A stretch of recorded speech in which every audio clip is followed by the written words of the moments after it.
Okay, in this problem, you're going to count the number of atoms in 732 grams of potassium. So that's just the letter K.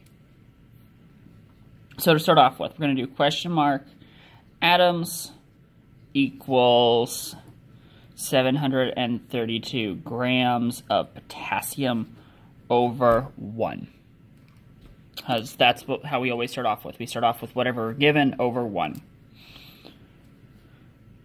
So now, with our first fraction here, we have grams of potassium on top. So that's going to put down below. Now, when we go to look at this, again, we can only change one of these two things here.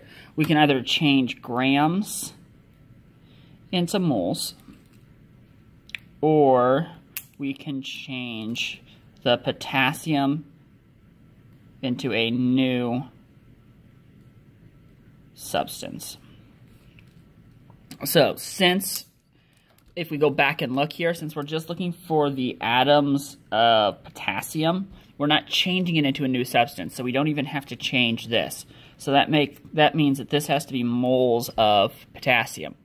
When we go to do grams to moles, remember 1 always goes with mole, and then to get the number of grams, you have to look off of the periodic table. So for potassium, its mass is 39.098.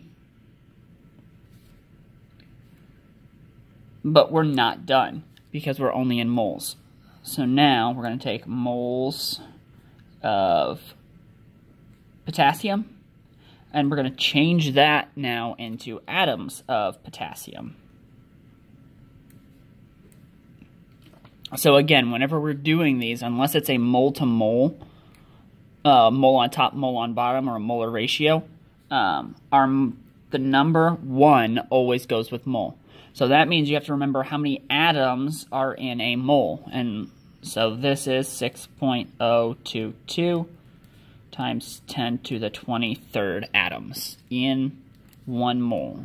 And that number's a constant. If you remember back from the unit, that never changes. So now, when we go to plug this into our calculator, we need to multiply all of our tops together and then divide it by everything that's on the bottom. So the easiest thing to do is put everything in parentheses. So I'm going to start off with open parentheses 732 times by 1 times by 6.022 times by 10 to the 23rd, close parentheses divided by, and then opening up a new set of parentheses, 1 times by 39.098 times by 1, close parentheses, and then when we hit enter, should give us our answer in scientific notation. So what I'm getting is 1.13 times by 10 to the 25th. Now, since our answer starts off with 3 sig figs, or sorry, our problem starts off with 3 sig figs, our answer needs to end in 3 sig figs. So that's how many atoms of potassium are in 732 grams of potassium.